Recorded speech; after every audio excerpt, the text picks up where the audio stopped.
Thank you, Mr. Chairman. This Labor Department is up a creek without a paddle. The Biden administration's policies have created a worker shortage, record high inflation, an environment of uncertainty for employers, and fewer choices for job seekers. The Department of Labor's response to these crises drag our country further from solutions that will help the American people. One of the biggest problems with this DOL is its obvious union favoritism. In fact, this department has bowed low enough before union bosses to taste dirt. How many times has the Biden administration's DOL kowtowed before union bosses instead of standing up for workers? Let me count the ways. First, the DOL keeps attacking the nearly 19 million Americans who choose to act as independent contractors. Why? Because it's harder to put independent contractors under the thumb of union bosses or DOL's army of regulators. The American people are capable of choosing how they want to work without Washington bureaucrats butting in. Second, the White House Task Force on Worker Organization and Empowerment, vice-chaired by Secretary Walsh, is attempting to bypass Congress to implement PRO-Act policies through executive fiat.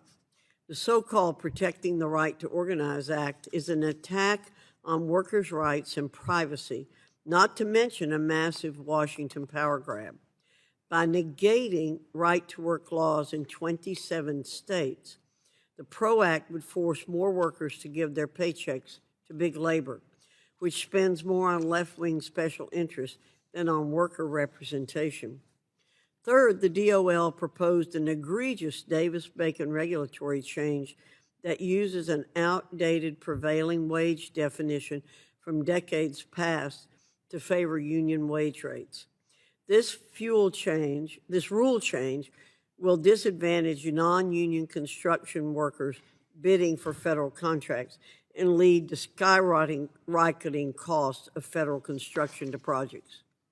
On the note of federal contractors, your proposal to rescind the Trump administration's rule protecting religious organizations seeking federal contracts is appalling.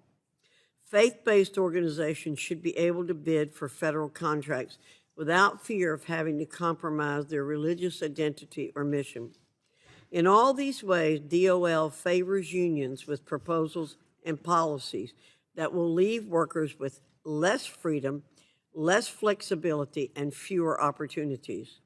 By undermining the right of the American people to enter into contracts and to choose when, where, and how to work, the Biden DOL undermines the functioning of a free society and a robust workforce. And these are just some of the ways the DOL has favored unions above American job creators and workers. DOL is also actively implementing plans that favor so-called environmental justice over retirees and workers saving for retirement. As inflation is eroding the spending power of retirees' fixed income and harming current workers' abilities to save, DOL is proposing to direct retirement plan fiduciaries to consider environmental and social factors when selecting and monitoring investments. This focus on left-wing social policy hinders retirement plan fiduciaries from maximizing the financial return on workers' and retirees' investments. Mr. Secretary, you said in your statement that you're proud of what your department has accomplished this year. I notice you didn't mention the illegal COVID-19 vaccine and testing emergency temporary standard OSHA issued, the mandate that would have cost many hardworking Americans their jobs and would have worsened the worker shortage. Are you proud of this tyrannical mandate? Since you've requested a budgetary increase of nearly 50% to OSHA's office in charge of devising and writing regulations, it seems that you're proud of its work. How out of touch.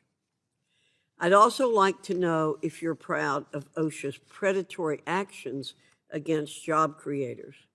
OSHA continuously chooses to punish job creators rather than empower them to comply with federal guidance. And we know that this trend will continue as your budget requests an 18% increase for enforcement measures and a mere 1% increase for a program assisting small businesses in complying with OSHA regulations. Further, DOL has proposed a rule to end flexibility for employment service staffing models funded through the Wagner-Pfizer Act. This will have serious consequences for numerous states that use private sector employees, local public sector merit staff, or other staffing models to administer services for job seekers and employers, such as job placement and recruitment. This rule will only do harm, increasing costs at a time of already record high inflation and removing a crucial tool states use to hire staff who deliver these critical services to job seekers. Lastly, the skills gap is fueling the current worker shortage.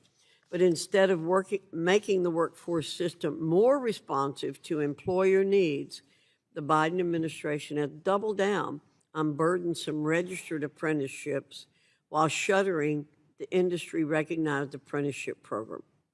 This is not something to be proud of. With this kind of record, I'm astonished that you have the gall to come here and ask Congress to increase your budget.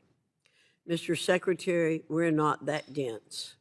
We know that you would use a $1.6 billion budgetary increase to write more onerous regulations, to grow DOL's full-time staff by nearly 10%, and to enhance DOL's capacity to litigate against employers.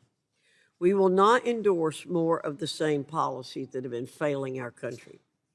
We've already seen that your policies will not work. They will not create more jobs. They will not fill the skills gap. They will not help our economy recover, and they will not bring inflation down. Republicans, on the other hand, have an agenda that will foster a strong economy, remove unnecessary regulations, give Americans the chance to upskill, and empower businesses to create more jobs. Thank you, Mr. Chairman.